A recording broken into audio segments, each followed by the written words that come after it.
And what's wrong with you, Wi-Fi? You're fine. T-Mobile sometimes is a little spotty, Spotty? but it's the cheapest internet we've ever had. Wow. It'd be And no one can even tell. It's better than Starlink, unfortunately. Oh. They couldn't stand a chance. Yeah, but if you were out in the middle of the outback, that's true. You probably couldn't get T-Mobile. Probably. Probably not.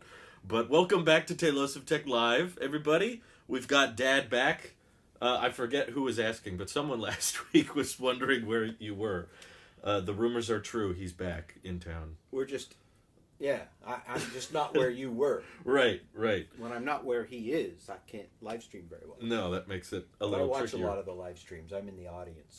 Yeah, he's a mod, and he doesn't have to sign up for Tailosive Tech Max. That's part of your family privileges of I knowing didn't me realize directly. I had that. Some kind of... Sometimes I just mod people so that I see them easier. Because when you would just pop up in the chat and your name kind of blurs in with everybody else. I didn't quite get the same attention that a dad would right. expect. If Dad's in the chat, I want to know about it. But we were kind of talking just before we were live about kind of a deep subject, I guess. Or... Yeah, before you get there, can I just explain these pants? Yeah, I'm sure you'll get They're motorcycle pants. Yes. With You wrote pads and things. You wrote here, yeah. I'm just not that... I'm not that hip that I wear these kind of I think crazy they're cool. pants just for fun. Is it Kevlar that's in those? There's Kevlar wow. in the linings, and then there's also armor inside. So that's cool. I'm rigged up. I like the look. This is springy. So. I would appreciate more jeans that just had that design element. Yeah. Some people wear. I would go totally plain but if I'm on a motorcycle, I want. People say I look and sound exactly like you, which I've been told many a times over the years. But Poor kid. Poor kid. But seriously, like most kids these days like having the ripped, torn up jeans. This is like the opposite. The opposite. It's like you can't rip them. They're the impossible. idea is that you can't rip them. I don't know. You probably could. I've not gone down with them in a way that I would expect. That's good. Rip, so. I won't allow it. You can't have any accidents. It's not. It will not be tolerated. Fine. I'm doing fine. It's like I'm talking to a mirror. Might as well. I have a close call now and again, but never anything. I went off a cliff last summer. Ooh. But it wasn't a cliff. It was more of a bank. Let's call it a bank. It was a really gentle cliff, and somehow you weren't injured. I was not scratched, nor was the bike. Though it took 4 men and a boy to drag it back up off the bank and up back onto the trail, but it was off road. Do you have those like phone mounts on your motorcycle? Yes. How did the phone and your tech handle that spill? Everything was fine. I mean, the bike literally just sort of slid off the bank. Uh-huh. I got too close to the edge, and the edge shot out, and I went off, and it just sort of slid off. So, and I wasn't. Yikes. I was going 25, 30 miles an hour. So just 25. There was a couple of trees that I managed to dodge, and then luckily we had some people come along in a side-by-side and a Jeep, and I had straps, and we drug the bike back up on the trail, and within 20 minutes or so, off we went. We were fine. Not a scratch. So. Well, that's good. So that's probably the closest call I've ever had. And I think I was wearing these very pants. So they work. They work. Your legs Especially weren't broken. in the dirt, sliding off a soft dirt bank. Made of vibranium or something. Yeah, that's what it is. And of course they always have to ask, what phone are you using today? Everyone needs you to check in. Your old one. Now I never remember. This is it. We have the box for it right here. Oh, okay. So the original box with the 11 Pro Max Silver. That's right. With the Razer gamer phone case, because you do a lot of gaming, I'm sure. Do I have games on? That's what kids love to ask. I do not do games, so Me neither. I'm sorry. It's not that I couldn't, but I'd rather watch a movie or something. I know, especially with YouTube. There's so many informative. Who has time for games? There's so much to watch. There is a lot. There's so much. Oh, Derek asked, what's your dad's favorite advancement in tech? This kind of ties into what we were discussing. Oh, yeah. Favorite advancement. I don't know if it's your favorite, but you were mentioning that phones in general were not something. We're also, this camera is my 13 Pro. I did not expect that. When I first saw the iPhone, I had a flip phone at that point in time. When I first saw the iPhone, I thought, who in the world would put the screen up against their face? Yeah. And how does it keep from... There used to be an old joke about some phone. Every time you went to talk on it, you hung it up. You know, right. Big click off. It's kind of counterintuitive. Yeah, so I don't know. I don't know what my favorite thing would be, but I did not expect the iPhone to take off. And of course, like a lot of people, as soon as I got one, I went, "Oh, I see." Yeah. But it was a few generations. You weren't an early adopter on that. Yeah, I guess not. You didn't get the... I was big on computers early on. I mean, I had some of the earliest home computers you could possibly have, including the original Mac. So I had an original Mac that was used and expanded to 512K of kilobytes. That's right. We did that stream earlier this year. So that idea of a home computer I was very comfortable with. Laptops, I had some of the early versions of laptops. Yeah, we still have those in storage. I don't think they work anymore. What were they called? PowerBooks, I think they were called. And then those were all plastic, right? Yeah, and I had some of the later ones of those as well. I mean, that goes back to System 6 and System 7. Was Jobs around for the first PowerBooks? Well, that I don't know. They had a trackball instead of a mouse. Yeah, and it wasn't a pad at all. But it basically was a classic original Mac. It just folded and closed. How much were they? Oh, they were easily over $1,000. Okay, yeah, so they weren't affordable, and that's back in the 90s. Yeah, 80s, 90s. So it's not the same as $1,000 today. Right. We would consider that pretty affordable. Yeah. I had a Mac Wall Street, which was a black Mac that had the Apple logo would be upside down when you opened it. Oh, right. Somebody kind of got the idea that, when you open your laptop, it ought to have an upside up Apple. Yeah. But the first ones, they were oriented backwards. They weren't thinking what it looked like when it was open. So it was another generation or two before the logo got flipped. Sure. So, I was just thinking of that the other day. I was into all the computer thing early on. Did you follow the iPod launch? That was pre-iPhone. I did, but I wasn't interested in that. You didn't not really a big have music person. Oh, okay. And it was before podcasts were as big as certainly as big as they are now. Sure. I'm a big podcast fan now, but this idea of having a little thing to carry around your music. Right. I think we bought later generations for you and your sisters. Yeah, I remember Christmas one year. The little shuffles. Yeah, the tiny ones. I still have those somewhere. Yeah, they're cool. But I remember you guys had some iPod that Mom was using. Mom got one for it was no color stuff. Yeah, it was like an e-ink display. Right. And I remember the first time I used it, and I remember it was so bizarre just hearing music, and it felt so crystal clear. It was so immersive in to have those earbuds, and it took me a long time to figure out the click wheel. Yeah, I couldn't get the concept of like rotary, of like rotating it like that. Well, and it was really the iPod and the interface, the iPod Touch, that kind of was followed up by the iPhone, right? Yeah, they were kind of hand in hand. Yeah, they were pretty. Yeah. I didn't want to spend that kind of money on a music device. And then when I saw it, I thought, well, they just added a phone to the iPod, basically, is what I thought it was. And pretty much. That's a waste of time. Had no idea weren't alone. It would become big. But, you definitely weren't alone. It was not looked at as, was not anticipated to be this big smashing thing that would distract people when they're supposed to be doing something else. Now it's kind of taken over. I'm bringing up that article. Yeah. I can show them. Get it kind of close. Okay. Yeah. But this is what we were... It's from 1963. You'll be able to carry a phone in pocket in future. In future, distant future. It was 1963, so it was about the time I was born. That this company called Mansfielders created a telephone. This was a prototype or just a premise or a what would you call that? Just I mean, it's speculation in a lot of ways. Yeah, it wasn't something consumers could get a hold of. Right. They said it's a laboratory development, and it's workable, allowing the carrier to make and answer calls wherever he may be. Other telephoners of the future include a kitchen loudspeaking telephone.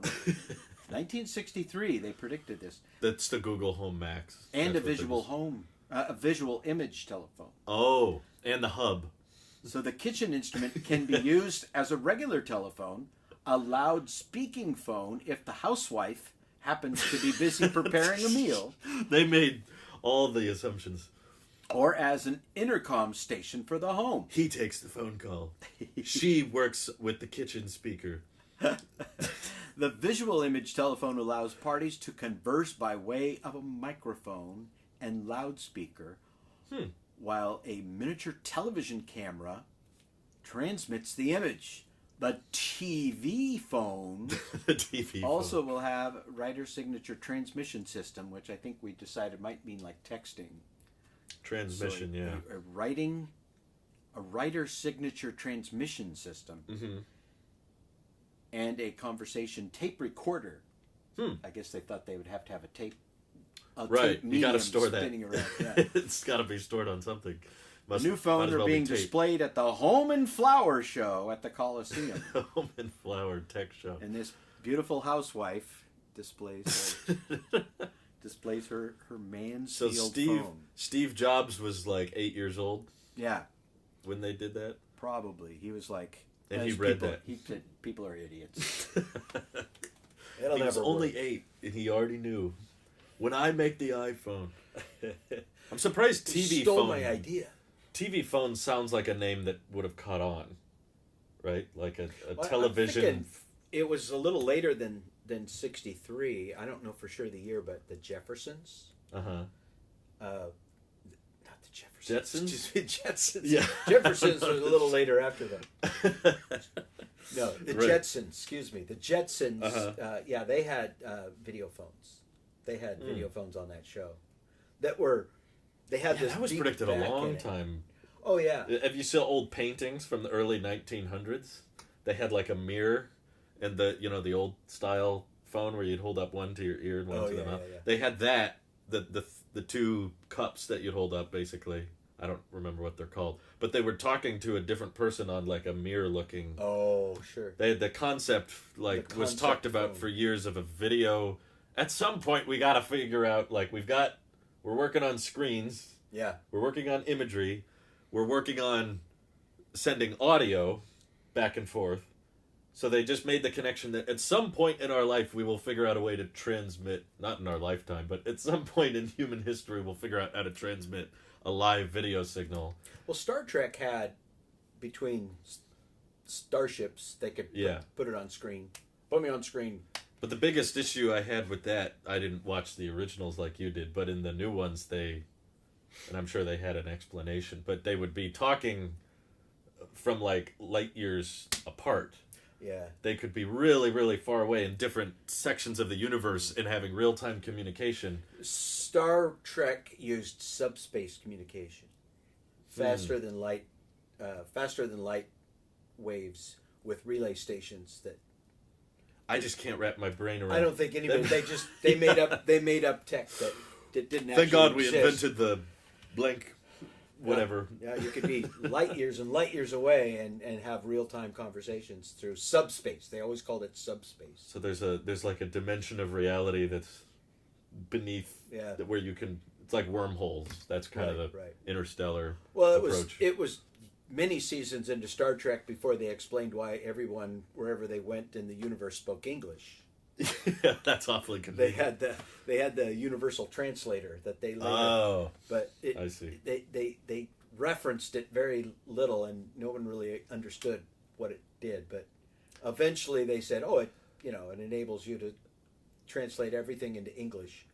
Even aliens that have never had any contact. And the scenes where it's just the aliens talking and there's no humans around, it's still English.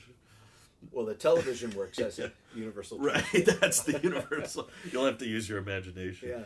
But so that's the tech. Because now, of course, you have all kinds of tech to translate to various languages or. Oh yeah. Translate. So I mean, it's these people who are visionaries who come up with these ideas and predict what it's going to be in the future. Mm-hmm.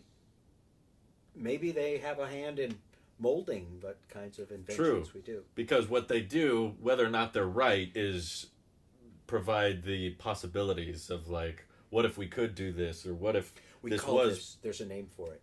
Vision casting. Vision casting.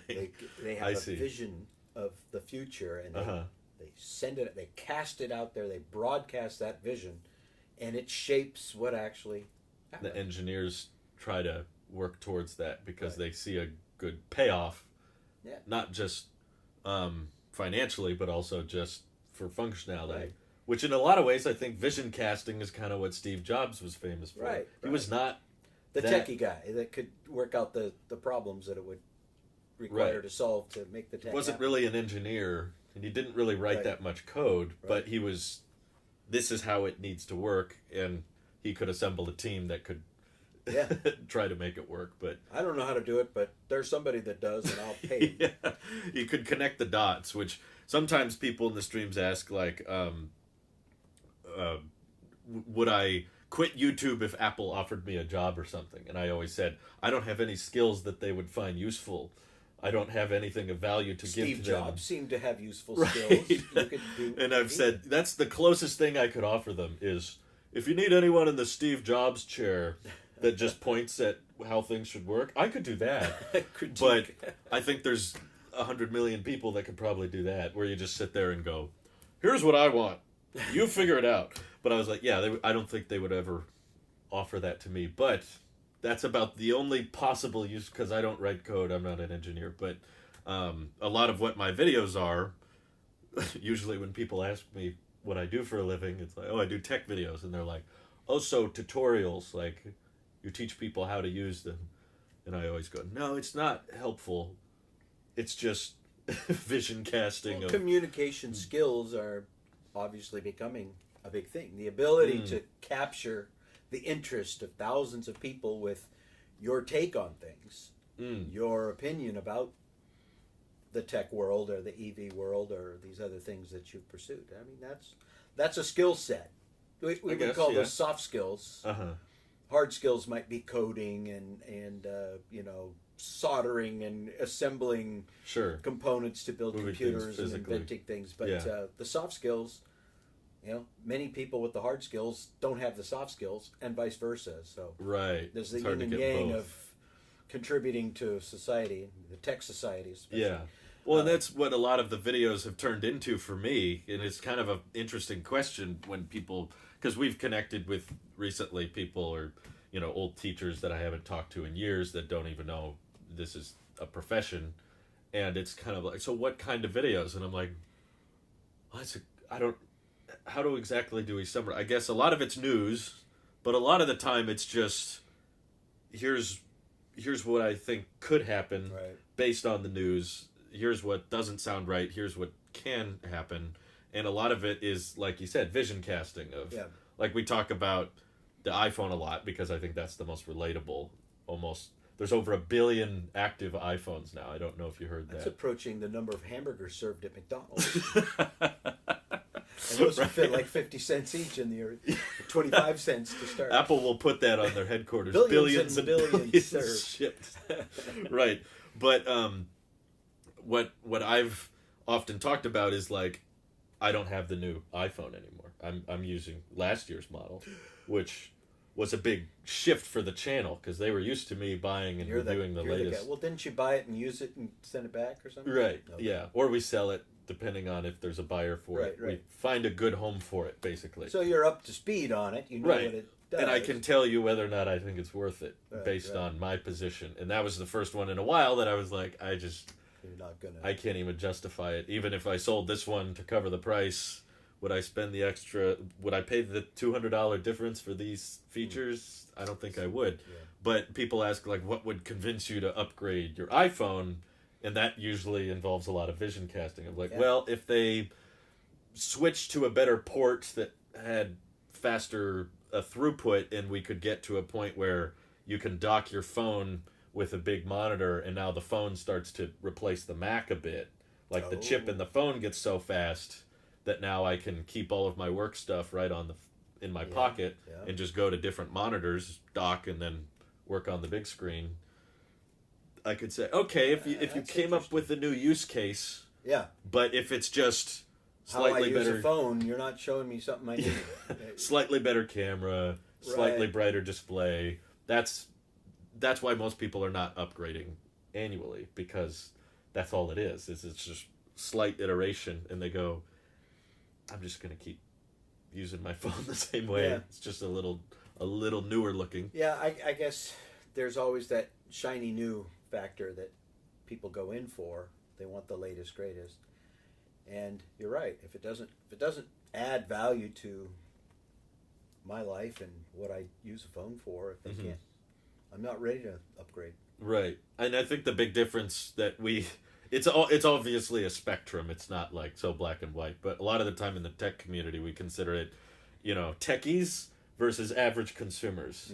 Techies are looking for excuses to upgrade. They're like, oh, this new dynamic island, I didn't expect that. That's great. Okay, I gotta buy it. I gotta have it. And then we'd probably, because you're using like an 11 Pro, which is from 2019 now. Oh, it's ancient. It's in the techie community, that's ancient.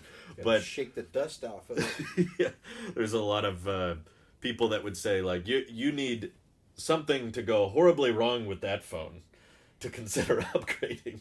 Not just a little bit. If it, screen protector cracked or the battery gets a little weaker, you'd be like, whatever. I can live with it. I can live with it. Until it's impossible to live with, I'm not going to consider. But I like what you said. If I could just drop it on a little thing and now it's my computer, or right. Wow.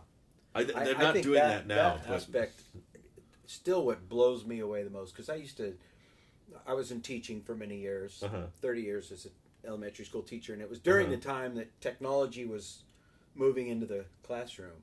And I'll tell you what, people thought I was a wizard, and I was a tech guru, because I could get what was on your computer screen up on the television screen. Oh, which right. opened up all kinds of possibilities. I mean, as PowerPoint and other things came online, if we could put that up on the big screen, and then all of a sudden it's a swipe and boom, and it's up on the screen, that was such a game changer. Right.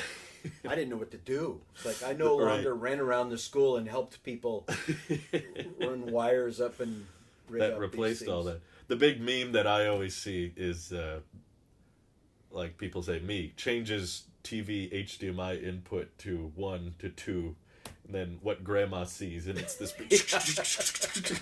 Well, we ran into that a lot in school, because the kids would come to school and the parents would say, "Oh, he's a whiz kid on the computer. He can do anything on a computer." What they meant is, he knew how to open their email for him. He could do anything. He's a whiz kid. Right. Yeah. And a lot of kids got the idea that, if I'm able to basically operate a computer, I'm a smart kid, because But now the expectation's way past that in terms of what you produce and what you do on a computer. Yeah, and tech it's a big topic for us a lot of the time. Is we call it like maturing or peaked. Has the iPhone peaked? And a lot of people would say yes, and that doesn't mean that it can't get better.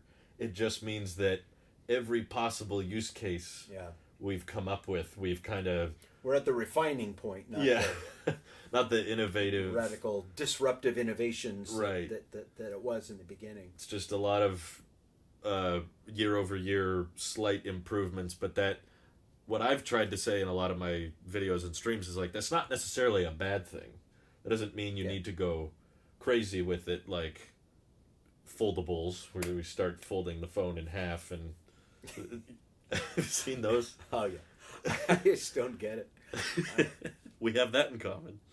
But Mike asked an interesting question, because this is another big topic for us is basically Apple's big earnings report at the end of the year. They were growing in every category but one. And the one that they didn't grow, they declined a lot, which was iPads. They had double-digit decline in revenue. Basically, he's asking, do you think the iPad could be better? I would say most people would agree, sure, anything could be better. But, like, what I've noticed, and I've used you as an example of in my streams, because we came up and stayed with you last summer, I don't see you using your iPad that much anymore. It seems like both you and Mom, you both had iPads. I think you still have them. I have them. But I used the Kindle app on it because I like the size of it for books. Yeah. It's harder to make a case for it when your phone is as big. Now, to me, this is a big. Yeah, it is big phone. So phablets, they call them. Yeah, so it's not for the iPad. For me to take the time to go break out the iPad and use it. But I remember when I first got my iPad, I wondered if I ever needed a laptop.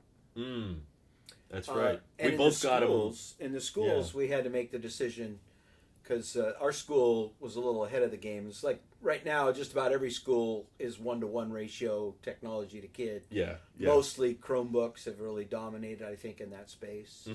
But we had to make that call years before COVID and distance learning and everything became a thing. We were the call of 2014. What kind of technology are we going to have in our kids? Right. Well, Apple laptops were pretty expensive. Sure, they still are. iPads were the least. There was more expensive than Chromebooks, but more possibilities with them. The camera, the interface, I like the iPad over a little Chromebook.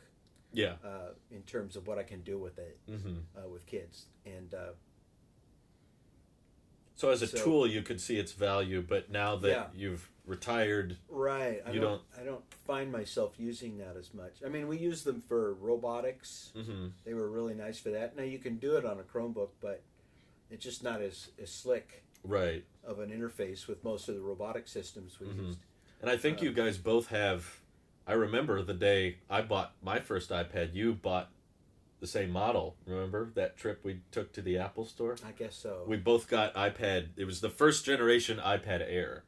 Oh, and right. That was the first time it had gotten really slim and slick. And it was before that they were pretty thin.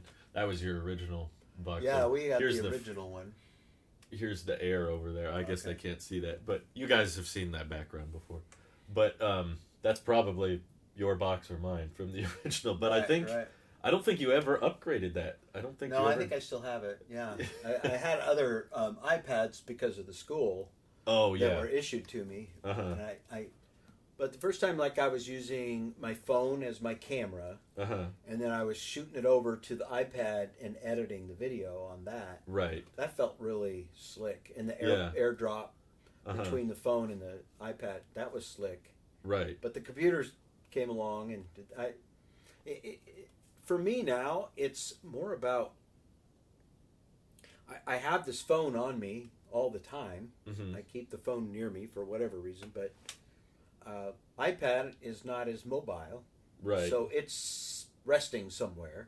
Yeah, you've got to. So if I want to use it, I got to go wherever it is and get it. Yeah, you got. With a phone, I've always got. Right. And then I decided I wanted a desktop computer, just because I wanted to be more deliberate about computing, because it's so tempting with the phone there all the time to just be scrolling and looking at stuff and checking email and looking on social media, constant. And you gotta have a discipline to put it down and set it down. So to me, it was good to have a desktop and then just kind of have a discipline. It's like, if I'm going to do computing of some kind, you're committing I need to go there, sit down, do it, it's a physical get difference. done with it, and go. And then just use the phone as a phone for the most part. Yeah. But I'll catch myself going on that phone and wasting time just because it's so handy. But it's so much more handy and big enough that the iPad becomes less a... Right. I think that's been a common situation for a lot of people. Unless you have a very specific use for it, then the phones kind of took over a lot of it for me. And I noticed that too. Like, Louise has an iPad, and I've The funny story I've told about this iPad, because for a while basically they had gotten the photo editing capability so good on the iPhone that there was very little need for me to use the iPad. Remember that subject lift feature? Right. I showed you. I was like, that's 90% of what I use my iPad for is to mask out backgrounds and subjects. Yeah. And now they're like, oh, you can just do that on anything. You don't need a pencil anymore. And it's really accurate a lot of the time. I did one with my motorcycle right. on a map. Yeah, you could just pick yourself up and drop it on anything. Right. So I started doing all my thumbnails on my phone, but now we're using the continuity camera feature right now where you can wirelessly transmit the signal to the laptop, use it as a webcam. But you could be using your iPad there too. No, they don't do that.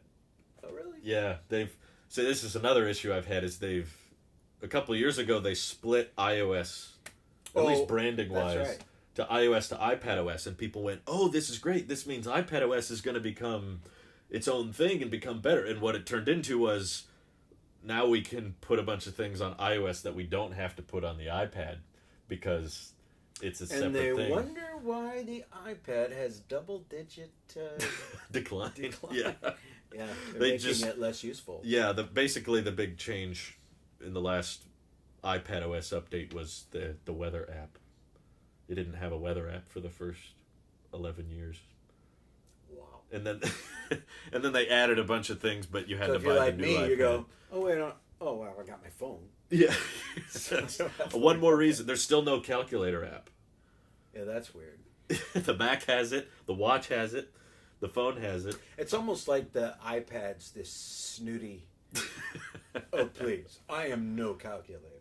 Do I look like a calculator? Now, this kind of looks like a calculator. Yeah. If you were really geeky, when I was in high school, you had your scientific calculator sticking out of your pocket. Now, you're not cool if you don't have this somewhere. I do surprisingly use the calculator on my watch more than I... But what I was mentioning earlier was I did a video on how my phone has become too useful. Now... for Tailosive Tech Plus members, I'm doing behind-the-scenes streams. I'm using continuity camera to live stream how I'm making my video, but then I need to make the thumbnail. So I want to grab the iPhone to make the thumbnail, but it's already in use as the camera. So I guess I'll use the iPad. I need something. So it was like out of... The iPad's in the corner going, I can help! Choose me! It's like Buddy and not Buddy. Elf. No, that's a different Christmas movie. I was thinking of Woody and Buzz and Andy in Toy Story 3. Right, He's like, which do I take with me? Now you got an idea there. That would make a good movie. Personified little devices all throws the iPad away and it feels all offended. But yeah, he's still rocking it. And I was chatting with Mom on the drive to the airport, though. She's not too happy with her iPhone 10, which this is the original box it came with. So she's got the battery replaced last year. No, we just did it this year? This fall. Really? Yeah. Wow. Yeah. Because I guess it just day one, the battery life on that iPhone 10 was just not all that great. Because she's... I feel bad. You guys have asked me several times, like, let us know when you're ready to let go. Why don't you upgrade to the latest, greatest, so we can have... Well, They're trying to get me to buy the 14, you guys, and I'm still saying no. There's pressure. Peer pressure. We'll buy your old phone off you, and I'm like, I'll find someone who's selling one for less than what I would sell mine for. I can find you a better deal than me. I want this phone. I don't keep it. Well, yeah, that was the first thing I noticed about this 11 was that the battery life was amazing. They really got it down, I think, on that generation. You once in a while forget to charge at night. You get up and you're like, no, I'll be okay. It's not the end of the world. And that wasn't at all like my other phones. They would just be gone by 7 or 8 at night. Yeah. The 10 was the big redesign. That's where they ditched the home button and everything. So I don't think the battery was a big emphasis. Like, they left room for improvement. Oh, okay. So it wasn't the end-all, be-all. Well, that's what it's becoming, isn't it? They've got to come up with It's selective neglect. What are we going to not do? That's such a great term. So that we can add it in. That's exactly what it is. That happens a lot with iPads too. Selective neglect. Like the new iPads that came out this year, I didn't buy. Even to review, it wasn't worth it. You had to pay me to try those things, and they were so small. But on the cheaper iPad, they moved the camera from here to here, so that it was more Mac-like, because they figured most people were using them in landscape. But then on the more expensive Pro iPad, they still kept it in the old place. And then they're gonna, with the promise to move it to the top. Yeah, well, they would. Our next. Yeah, they'd never admit that, but I'm sure that was in consideration. Well, we'll get that next time. Okay, so I think we need to start a vocabulary list for this stream. We have vision casting. Vision casting, I like that. Selective neglect. Yep. One I use a lot. Stay tuned. Stay tuned. There's more. We'll stumble. We'll have a vocabulary quiz. Maybe a crossword puzzle. Or a word search. It wouldn't be a teacher assignment without vocabulary. Yeah. Oh, Hasael asked, does your dad use Siri? The voice no, I don't. I could tell you forgot who that was for a second. You're like, Siri? What's that? Are you serious? What's a Siri? It seems that if you're older than 50, Siri can't understand you. I think if you're older than 0, Siri can't understand. Okay. But yeah, you're not alone. Most people, I don't use her either. I don't find, and a lot of people on the tech community find it like the Google Assistant is the best. They have all the best responses. They're really smart. Okay. Siri's really stupid. No one likes Siri. I have the opinion that they're all stupid equally for different reasons. But like we have those Google speakers in the house. We don't talk to Siri, but we do talk to Google, and she still messes up all the time, or goes off unintentionally, or we'll ask it something and it'll get it wrong or not answer the question. I'm sorry, I didn't, there's all of these. There's been times that's really a novel thing. If it works, it's really cool. Yeah. But it's like, a lot of the time it doesn't work. Right. I don't know what the percentage is. I guess it depends on your use case. Like, I think for really basic stuff, it can work fine. Like what Louise uses it for with the Google speakers, like set a timer for 5 minutes. Mm-hmm. Usually it can get timers pretty good. And then it's like, okay, and now you didn't have to deal with some dial or bell. But the other half the time you're asking it if you get more creative with it, or like what's the number of calories and such, and then it'll get something wrong or not answer it properly, or keep talking when you want it to stop, and that's when I think the failure rate doesn't have to be that high for someone to not want to try again. If it's just, I think they should change. Somebody ought to change it to Cliff Clavin. That on Cheers, the mailman. Yeah. So, hey Cliff. Right. Hey Cliff. What's the average rainfall in the Amazon basin? Well, basically, you gotta depend on which latitude you're sitting in, but that would be because that's kind of what it feels like. Is just have this know-it-all ready at your beck and call to wax eloquent on any subject. Hey Cliffy, they had to change Hey Siri to Hey Cliffy. Right. Hey, I've basically turned it off on all my devices because it kept getting set off accidentally all the time. You just don't want to hear from it. But well, I remember remember the old Trailblazer, and it had that OnStar. Oh, that was terrible. Was it bad? I remember it would link to my phone though, and I could text. I could say text. I remember you calling. I don't remember the call texting. Home. Yeah. And it would say calling Annie. Annie. Yeah. No, that's always what I remember is you couldn't get more precise. It was like Siri but 100 times dumber. You would be like, call home. Home. You'd say it like that, and it would go, calling, and then it'd play your old recording that you set for the contact, and calling Annie. It goes. Would do that wrong over and over again. Well, you know who this had to have come from was it's another Star Trek reference. Oh yeah, because it was a vision cast from. They did it even the early original series. They always called it computer. Right. And that's easy. That's what it is. They did the same in all the later Star Trek iterations, but it was always nailed it. It always. Oh yeah, exactly. I never had a problem. Yeah. Someone asked earlier if you remembered the first time you used the internet. That's something I can't. Espagine.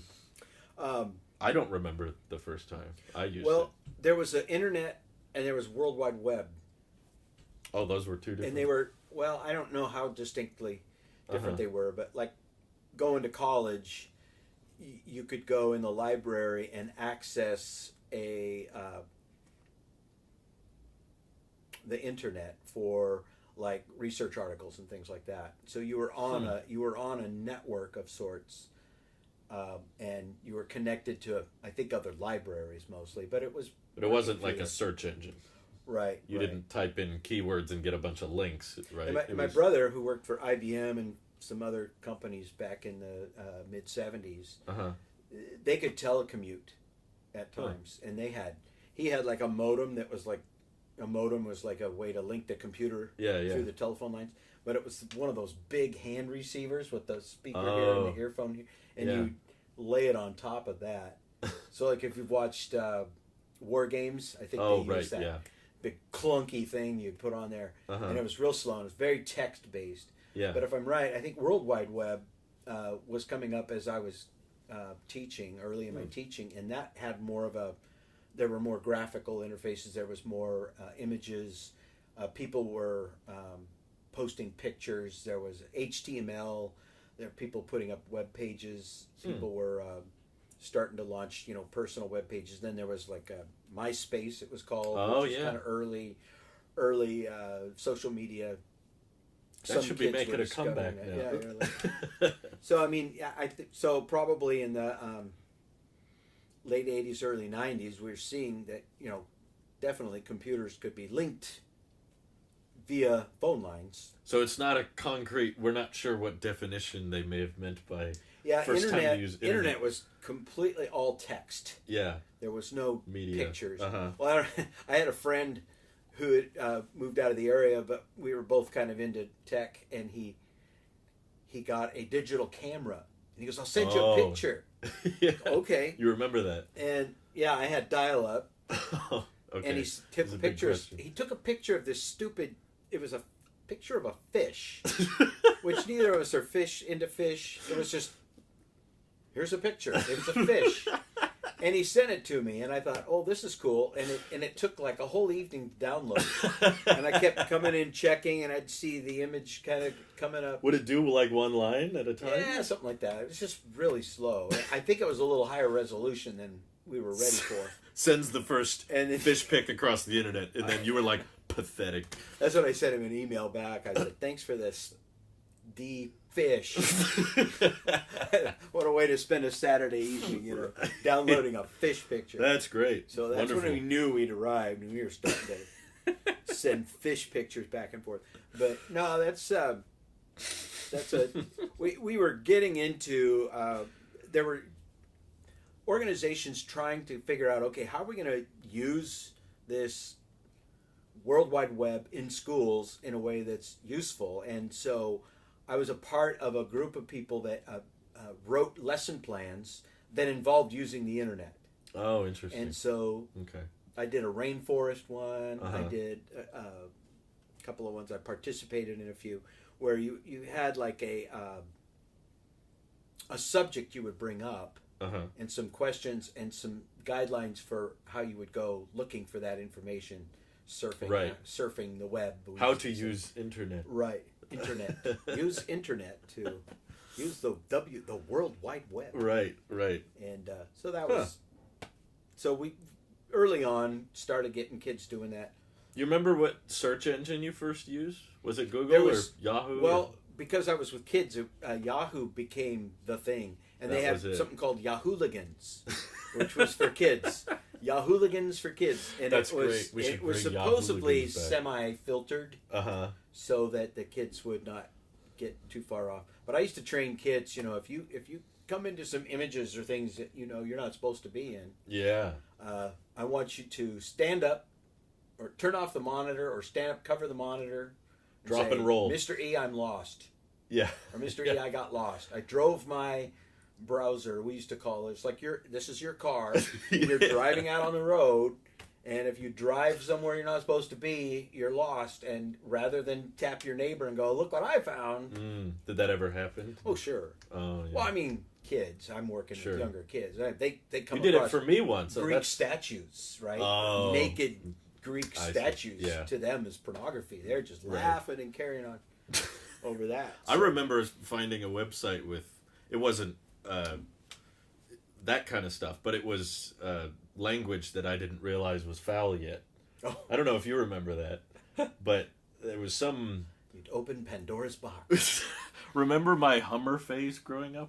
Yeah. I used to think the Hummer was really cool. Right. Now I hate the Hummer, but that's a different story. But at the time, I found some concept fan-made Hummer page of... Because we'd heard of the H1 and the H2. Someone had made the H8 or something. And it had all these crazy specs and guns on it. And it had all this foul language. And I was like, Dad, look what I found. This is the coolest Hummer. And you were like, ooh, I don't think you're supposed to say that, buddy. You're lost. Do you remember that? Vaguely. I just have a brief I just remember you used to be in the car going somewhere, and if you saw a Hummer, you would say, Hummer, dumber. And if you saw a Corvette, you'd go, Corvette alert, Corvette alert. Man, it was all the GM products. Remember we came across, I think at least once or twice, a Ferrari that you got pretty excited about. Oh, yeah. And we came across a Lamborghini once, and you about fell out of the Lamborghini used to be my favorite, design. But he'd see it and go, oh, oh. I think some doctor had parked at the parking lot, and it was a Lamborghini, and we pulled in, and you were just walking around it in a stupor going, oh, it's a Lamborghini. Don't touch it. Don't touch it, whatever you did. That was before my EV kick got going. Right. Which I think you kind of introduced, if I remember. Well, we watched the documentary that was Who Stole the Electric Car. Or Who Killed or something. Yeah. And that was all about GM. The GM EV1, I think it was called. And it was only leased, and there was a certain number of thousand of them made. Tom Hanks had one, I know. Oh, he did? Yeah. I thought he had... Did he get that and the Roadster? Or was that... I remember he got the Roadster. I know Roadster. He had... in the movie, Who Stole the Electric Car... Yeah. They have a clip of him on David Letterman. Oh, saying, right. I'm saving the world, Dave. Right. I got an EV1. Yeah. But... Yeah, GM recalled all the cars at the end of the lease and hauled them out in the desert in Arizona and buried them, crushed them. They were all gone.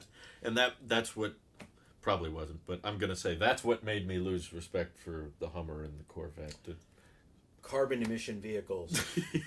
But I just remember at some point because I didn't find out about Tesla myself. You got a magazine at some point. You used to get those magazines in the mail. That show techie stuff. And I think it was a Model S showcase. There was a page on what was the Roadster one? The original?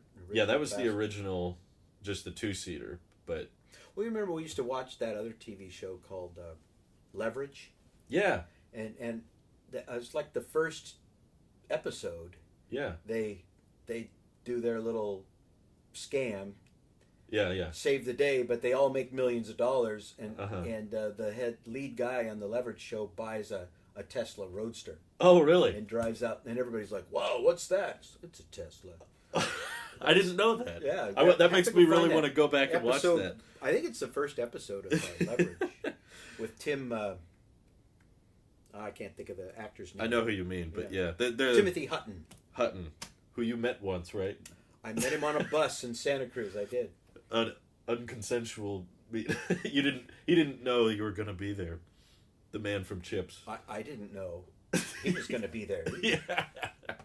Neither of you planned it. Well, I later learned from a friend that he used to hang out in the Santa Cruz region, and I was there, and I got on a bus, and I turned around, and he either won an Academy Award, was nominated. He was a big name at the time. And I saw this guy and I go, I think that's Timothy Hutton. And I looked at him again. But we didn't exchange numbers or anything. Oh.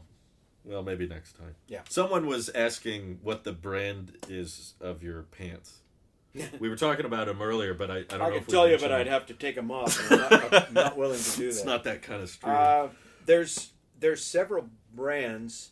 I had another brand that I can name. There's American Gusset online, and they're called sliders. They call them sliders because they have the Kevlar in them. Okay. This was like a knockoff, I think. These aren't as fancy, but they did come with pads as well as Kevlar inside. So the pads aren't Kevlar, but there's Kevlar in them. Gerbod? Does that sound familiar? No. Okay. Well, I guess they look kind of like Gearbud. If there's ever. If there's something that you would recognize because some brand, it's probably not those. It's probably the knockoff version made in Vietnam or something like that. And then someone, while we're on that subject, we'll get back to the tech stuff, I promise. Yes. But someone was asking what kind of motorcycle you ride. I actually now am the proud owner of 2 motorcycles. Wow. And I have one in Washington and one You've got options. In California, where we live in Washington, you're not riding motorcycles. So that there's a Goldwing, Honda Goldwing. It's an 1800 that's in Washington. And when I'm riding around today, my son-in-law has been kind of helping me with some work on it. But I'm glad you. It's a Suzuki DL1000 V-Strom. So it's a dual sport on and off road motorcycle. But a larger off-road motorcycle with 1,000 cc. So it's a bike that's big enough to cruise between California and Washington at high speeds in 6th gear, but also there's dirt option. You can go off-road and all of that, and ride off the bank and crash into the trees. It's kind of like those long way round. Yeah, again a knockoff version of the BMW GS 1200s that Ewan and Charlie rode across the world. No, those are on TV Plus, by the way, if you want to watch them. Yeah. Long way round, long way down, long way up. I think they got the old shows on those. Oh yeah, long way up is the electric bike, right? Which I did take a ride on a Harley Live Wire. Oh yeah. Just before that came out, you could book a ride at a Harley Davidson dealer. So I rode around on a Live Wire electric bike. That was pretty cool. Was it the fastest thing you'd ever been on? Well, there's different modes on it, and they turned it on the mellow mode because they didn't want people test riding these expensive bikes. Yeah, because it would get up and go. Yeah, but it was so weird. I likened it to what Harry Potter must feel like on the broom because it's so skinny and small, and it makes no sound, and that you're zipping around. So it was felt very fast. That's cool. And, the problem is, which I'm sure you acknowledged, is those electric motorcycles are still pretty pricey. Like, I'm sure it's $30,000. They're close to the price. That's basically a EV price at that point. You could buy a whole car, whereas in the combustion engine space, for the most part, motorcycles are nowhere. Well, I'm buying used motorcycles. Sure. If I spend more than $4,000 on a motorcycle, your mother's gonna really not be very happy. We can't do that. But I bought a used the Suzuki V-Strom. I bought that used and got a really great deal on it, and but just enjoy that bike a lot. But I went to go sell the Goldwing, and your mom said, "Hey, I like that Goldwing." Yeah, she's got a throne on the right. back. It's very comfortable. Armrest and a back rest. She's like, "We don't have to sell it." I'm like, "Great." So now I've got 2 bikes, and I never expected to be in that position. Right. But it is awful nice to have one down here that I can ride when I visit during these months, because we can ride year round here. But up there, there's lots of fun riding to do, both on and off road up in Washington and Idaho. We live near Idaho, so we're all over there. And off road, on road, got it all. So they're starting to get cheaper. This is the Sondor's electric motorcycle. Yeah. And that one's $6,000. They're starting to look like little sketches. Yeah. They're like just an outline of a bike, and that's this is one I was looking into, but it's not a long range. It'd be a round town type. Yeah. No, thing. I could see that for around town. They're getting that closer. long way up is interesting to watch those guys on those things because they start in Patagonia or whatever, and it's like Antarctica, freezing cold. basically. Yeah. And those bikes, their charging just does not work in the cold. Yeah. And that made me nervous thinking about living where I live, where it's all snow and ice right now. Sure. Of course, I wouldn't be trying to ride in it very often. True. Yeah. I don't know how you maintain a bike all winter. Mm-hmm. I don't know. It's probably fine, or they'll work that out. But now batteries, I've heard them described, I think by Mike, as that they're kind of like people. They like to work best in around 70 degrees, and if you get them much below that, they don't work as hard or as well. It's easier to control that in a car. That live wire is like 3 layers. The top layer has the seat and all the electronics. Yeah. The middle layer is all battery. Right. And the bottom layer has a motor and whatever kind of simplified transmission kind of system for the wheels. Mm-hmm. So it's like this sandwich of layers, and it's pretty cool. It's an entirely different kind of motorcycle altogether. An entirely different kind of motorcycle. But we talked. Some people are asking questions that'll make me look good, so I'm gonna read those. Yeah, let's do that. They said that's what this is all about. Does your dad have a favorite video that you've made? Apologies if this has been asked already. Mine is the Smooth Dude. That's his name. Smooth Dude. Gotta go on the maybe it's blocked now. I don't know. I don't know. Buying houses. No, that's not blocked. Buying houses. That's on. Gotta be Tailosive TV. You're in that one too. Yes. It's just what he did there as a character. The other one that is perhaps the most underrated of your videos is where you played all of the Pixar heads of studio debating their next Pixar movie meeting. It's over on both of these are on Tailosive TV. Oh my goodness. Yeah. His dynamic range, your acting, should be award winning. Thank you. That plays into what I do now with the skits of yes, how different you can act without looking very different. Yes. Although I think I dressed up for different characters in the Pixar. Yeah, you borrowed 3 of my shirts. Yeah, they're all my shirts. Well, you kind of dressed like John Lasseter. With the button up. Oh, I guess today. Well, he always had the Hawaiian button up. I don't always dress like this. No, I told your mother I was going to go do a live stream because you're going to change your shirt. So I put this on, and she. So what we say is that what you're wearing? That's that's that subtle way that our wives. Well, I've never said that, but, but she might say that. So is my wife would say that. I won't throw that's not what we say. Under the bus. It's a fun little line I hear, but it's do you want to get dressed? And you're already done, right? Or what should I be dressed as? Oh, is that what you're wearing?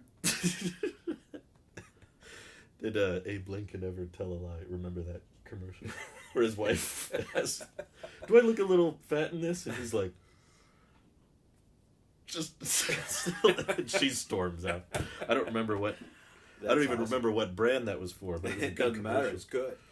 But they failed to do their job. That was okay. And the next one was from Hasael, which is fun to ask now. But he says, "What was your dad's honest initial thoughts when you first told him you weren't continuing with school and pursuing a YouTube career?"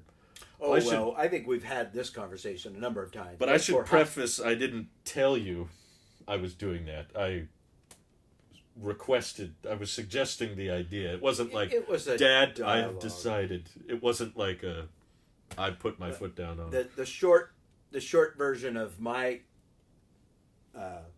perspective on that time was that I didn't go right away into college and pursuing a career. That's true. Your sisters did. Right. And it was very expensive. Mm-hmm. And you came to us and just said, I'm not really ready to do the college thing. And you had already been pursuing You're this. In the college and you were very diligent about it. I mean, it was your whole world. You were always doing something with a video. Right. Of some kind since probably 5th or 6th grade. Yeah. You were constantly pursuing that. And my thought was, well, don't quit your day job. Yeah. You were working at right. the orchard, which was across the street. Working in the mandarin orchard. Mm-hmm. Keep going with that and pursue this. And no, you don't need to go to college. You can be home. You can do this.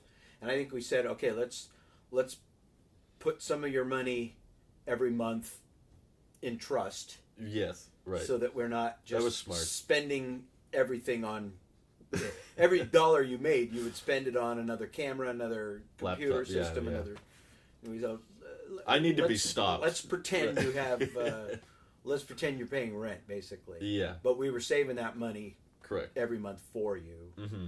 and then we were able to buy a car and do some other things down the road. So you had my old truck until that right. died. The old we had Ford Ranger. We had a car. So I think we handled it well. I think as you parents. did. Yes. And I as a teacher, you were rightfully skeptical. Yes. I mean, you could have been more accepting to so open-minded your brain fell out. Right. You could have said, okay, don't need to work, just do whatever you want, son, keep making, and I probably would have blew even more money and would have had a lot more stuff, but probably a lot less savings or anything for the essentials or the less fun expenses of life. Well, by then you'd had some older friends and your sisters go to college, and what college had become was not necessarily something your mom and I wanted to just keep going with, keep forking out for our last kid. Wasn't terribly educational for a lot of people. It was and it wasn't. It could just depended. Yeah. If you were going for something very specific, but mm-hmm. If not, it's just a lot of hanging out with your friends. I think your sisters were great. They both came away certified. Yeah. Determined to they had make careers their life happen. That they wanted to major in. And they did well, but they were sure surrounded by a lot of fluff that I wouldn't have cared to support. Right. That's fair. We were talking about this previously, but a different Michael, Burkhart I call him, said that I'm pretty skeptical on the launch of the mixed reality headset, the goggles you strap on your face, and they're curious of how you feel about headsets or VR tech. Yeah, my opinion's been shaped by yours, but I think early on, it just looked like it was the next thing.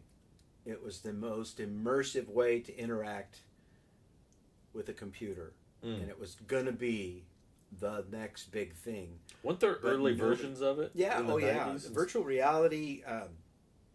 And when I was going through school, my first undergrad stuff was all in educational technology. It was all about how do you train people to do stuff and what kind of technology to use for training. And at the time I was going through, it was like video.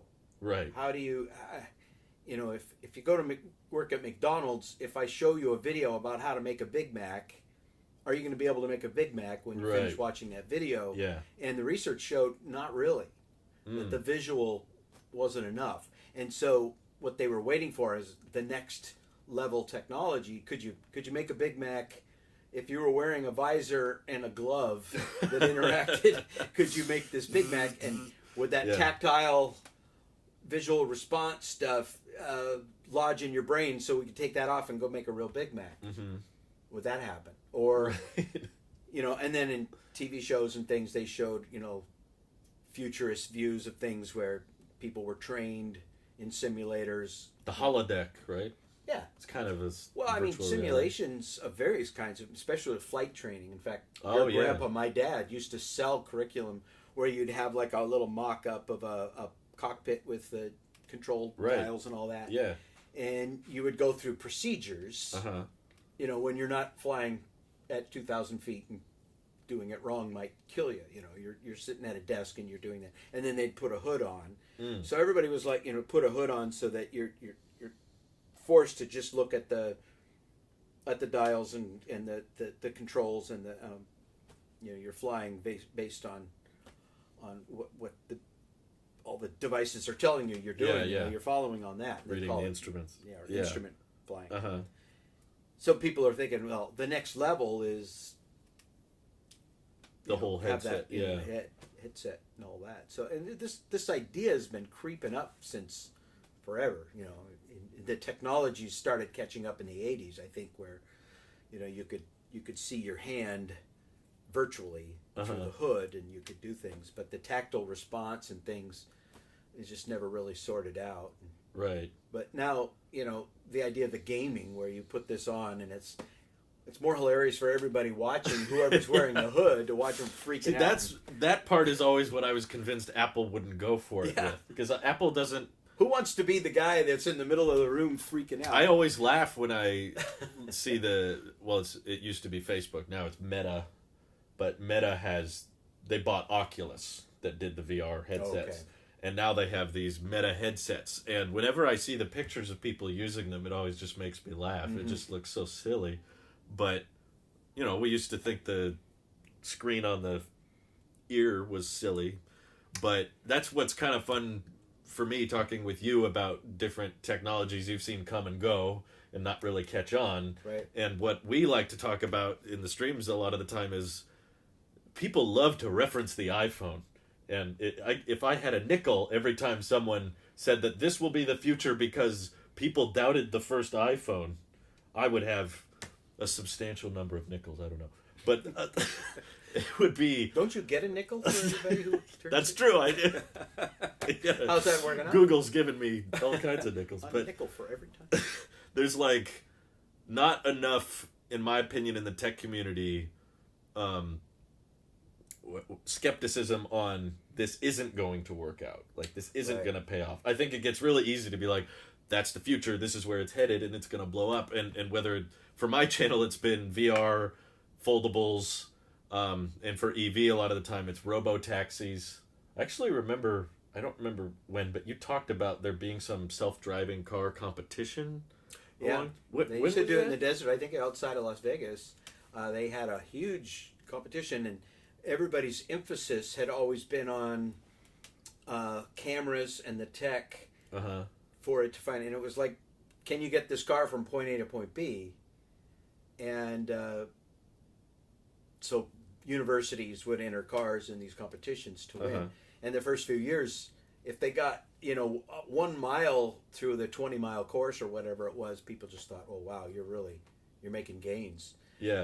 And somebody figured out sort of the Elon approach tied into GPS and working those in tandem, and completed the whole course, when prior to that everybody was only going maybe a tenth of the course. Wow. And nobody was winning it. They were all dying after a certain distance. So it was just a big desert field with rocks or trees. I mean, it was away from population centers, obviously. Yeah. But it was, I think there were dirt roads and things that they were to track. Huh. And so I mean, this has been going on a long time. Right. But they'd have these laser trackers that would look ahead at the terrain and find its way. But to get it to all come together, that was it was sort of a leap. Right. From we can get a tenth of the way to getting all the way. And off road. That's they were off road, but it wasn't difficult, super crazy 4-wheel drive sort of stuff, but it was... But when was this? Probably 80s.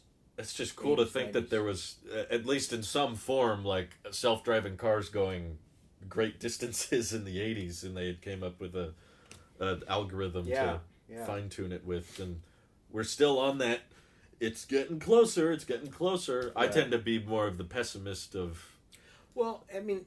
Self-driving cars is super practical. Phones and all of the apps that they used was just a way of centralizing things we were already doing into one device. Right. Yeah. So that's... it makes more sense to me that exploded, became a huge viral thing that everybody needed to have, and it was very disruptive and very new, and this idea. It just combined so many. We made a little display case at our school that had a movie projector, a tape recorder, all these old school devices. Yeah. And a little placard at the end that said, "All of these have now been replaced by one device that you can hold in your pocket. Right. Or like an old computer. All of those things are all packed in this case. Right. And then it's like, or this. Yeah. So, I mean, it makes sense that takes off. But is VR in that category? Right. I have a hard time. It's something everybody's going to want to have. Are they going to dedicate whole rooms to this? Are they going to dedicate, buy devices as television and TV shows and all the stuff that we get on the networks and such, all going to kind of have to take a second to this new and bigger and more, I think we're a ways from that. The holodeck. That was cool. That was the concept. But that's what that is. That's taking the VR to the next generation, next level. It's not my original statement. This came from an old retired streaming channel called Previously Recorded. But the two biggest points they brought up, the issues with VR, because I'm not really a gamer, but these guys were pretty hardcore gamers. And what I liked about what he said was the biggest issues you have with that headset approach that I don't think the holodeck had, because it was infinitely customizable, but is motion and contact. Whenever you strap a display and cover someone's vision, you can't, with any game or experience, do much moving around. You can't run very far because you're going to hit a wall or you can't see your obstacles around you.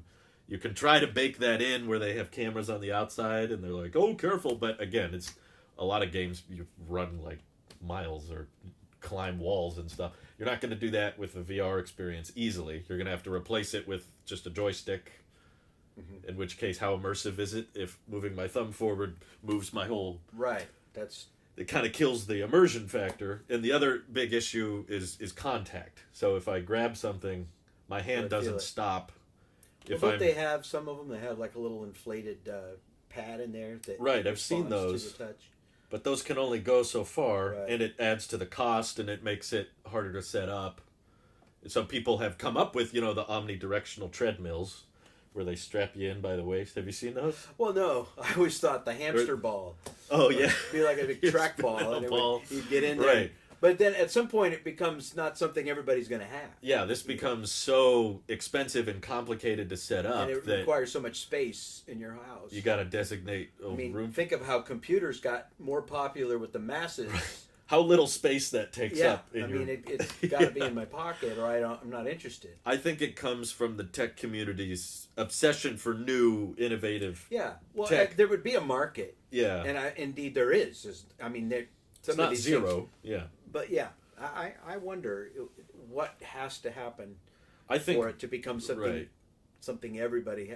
if you had a little thing that Elon surgically attached to your temple, and you could just plug into it, and then make you subscribe to Twitter Blue. Well, there was a really interesting movie called Brainstorm. That sounds familiar. Who's our guy that talks sort of cool? And he's Country Bear Hall. Christopher Walken. Christopher Walken. But it was about this idea of being able to record memories and record experiences. Yeah. So you'd put this headset on, and you would go on a roller coaster with it on record, and then you could play that back, and somebody else could experience what you did. Mm-hmm. And so, Christopher Walken's part of the whole development team on this, and he's pitching it to investors, and they're all putting on these little helmets and going on a roller coaster. And of course, the way the film was in the theaters is they would jump to like big screen when you were experiencing one of those. Oh, like the aspect ratio. Yeah, the aspect ratio would change, and then it would go back to normal. Right. While Christopher Walken's explaining something, and then boom, we're on a thrill ride, and you'd see these people in a boardroom, and they're all wearing these things, going whoa, whoa, and they're thinking it's the greatest thing ever, and of course it turns into a big fiasco of some kind. Yeah. Pornography and other things starts appearing, and they start having some real ethical issues with it. Yeah. But and then he learned he could record memories. Yeah.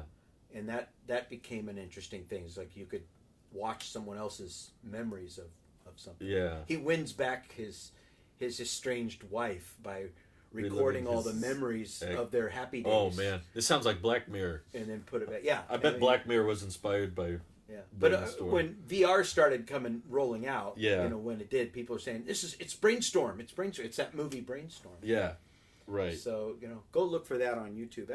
It's an interesting movie, but that idea that you could have a way of creating an immersive experience with your computer is great, but the tech has to shrink, and the tech has to be so easily accessible by the masses for it to explode and take off.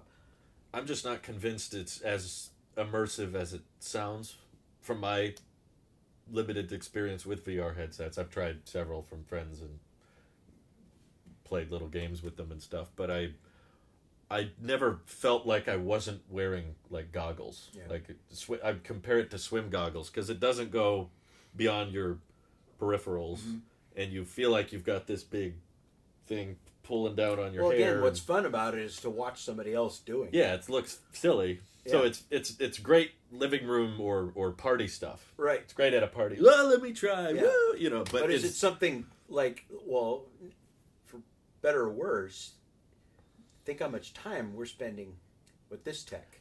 That, despite not covering that much of your vision, right, I think could be arguably more immersive because of just how easy it is to access. Yeah. And it's addictive, and how many use cases there are. And the dopamine rush, right? That's been documented to be shown with this stuff. Yeah, yeah.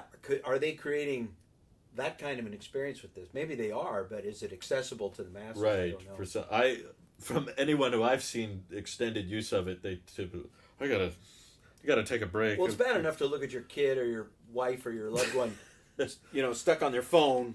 You're on vacation in Hawaii, and you're like, oh, come on, put that away. What would it be like if you look across and they're wearing this headset? They're going like, I mean, what a world. Right. We're in Hawaii. Let's go do something cool. It's like, this is pretty cool. Oh, I'm surfing right now. I would hate that. I don't think that would happen, because I don't think the immersion would comply. But I do think what already happens constantly is you go on a beach on Hawaii and you're relaxed, and then you're like, oh, I wonder what it's on the news. Yeah. It's terrible. Oh, what did they say? Oh, no. It's like, it's more immersive. It's like kind of a weird, it doesn't convince you you're somewhere else, but it's almost more... It's immersive and addictive.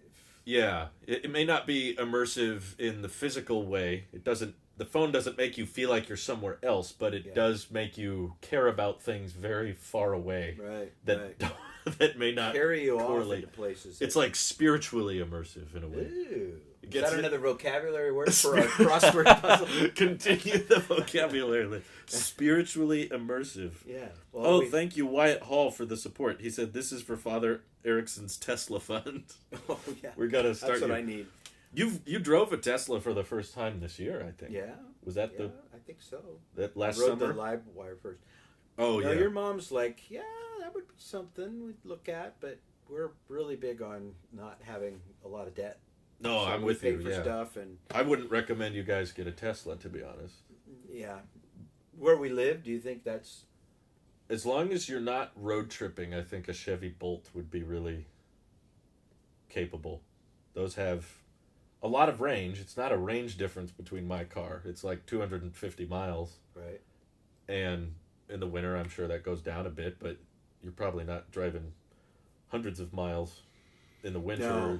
But as something just to get you to the grocery store and back, or visiting family, catching up with, as a city car that doesn't need gas, because electricity is super cheap where you live, way cheaper than here. It is. It's like, I think you said 6 cents. So yeah, we're a very big hydro area. Yeah. So they displace quite a lot of our bills with all the hydro that they do. Right. And I personally, like, for my own selfish reasons, we do this on the podcast a lot, is I don't want someone else to buy something I already have, because then we don't have much to talk about. Oh. If we, when we come together, oh, I got that too. Okay. But if they get a different brand or a different model... Then we can fight at the dinner table. We have something to fight about.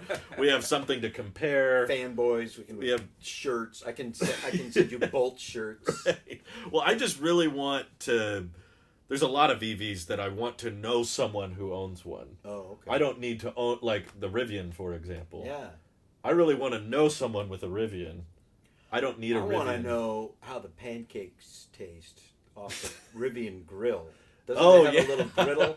They haven't shipped those yet. But yeah, that's actually that's have a pancake griddle come right out of your back seat. Cooked off the truck. Yeah, but that was very generous of you, Wyatt. Thank you. But yeah, I don't know if your guys' next vehicle is going to be Tesla or even electric, but... Well, I always like having a pickup because I seem to either need one or someone needs to borrow. You are the pickup guy, yeah. So I always have had a pickup. So, and electric, I don't think an electric pickup is my thing, and I don't need an F-150 size. No, you like the Tacoma. Yeah, size. I'm a Tacoma guy. That's just right. It's a shame the Rivian's so expensive. I feel like that would be your kind of... Because the Rivian's about the size of... Right. It's a little bit bigger than your Tacoma, but... I like to be able to put my canoe on it. Yep. Right, that's or two. important. I can put 2 canoes on my Tacoma rack. So, I have to run this car into the ground. We literally drove that green Ford Ranger. We literally brought to the junker. Yeah, it wasn't going backwards when the transmission was shot. I'm surprised we got it to the junker. We did it there before we had to tow it. Like the last month I was driving it because our driveway was a circle. Yeah, you had to be careful not to. I could do a loop. And just, when it was time to leave again, go straight. Right. But there was a time I forgot what I was doing, and I pulled down, because our driveway was really steep, and I got all the way down to the driveway and then realized, no. I can't. I got to do it. You can't really do a 3-point turn without reverse. So we had to go off-road. Off the drive and drive through across, the neighbor's yard and everything. And that was not a 4-wheel drive truck. No. You were very fortunate you got... It could have been much worse if I would have gotten much closer. I think Dan was with me at the time. Do you remember? Yeah. I pulled down the drive. We were into... I think I saw the tracks when I came home, and I was, what? Because it wasn't fancy landscape. It was just dirt and leaves. And it wasn't muddy, so you were... We were probably deep in some Star Wars topic, and I pulled down the driveway. We'll be fine. And Dan was like, Drew, what are you doing? And I was like, what did we do? But... Yeah, truthfully, I can tell you from watching the market so closely that the electric pickup truck space right now is just horrible. There's very few options, very long waits, and all of them are very expensive. Yeah. And I know that that's not into consideration for your next...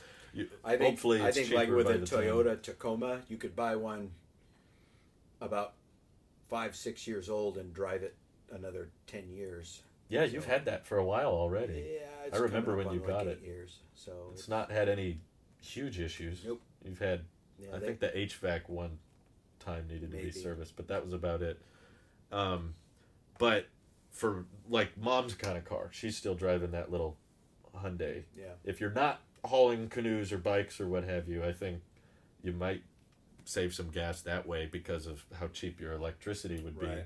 And the Bolt, they're getting really cheap now, like sub 30,000, and then factor in the... See, to older people, I bought my first house for... Well, you'd be surprised how much gas you pay for over the course of like 10, 15 years. Well, that, I'm sure. If you start stacking that up, you'll see... Doesn't seem like a lot at first, but it gets there.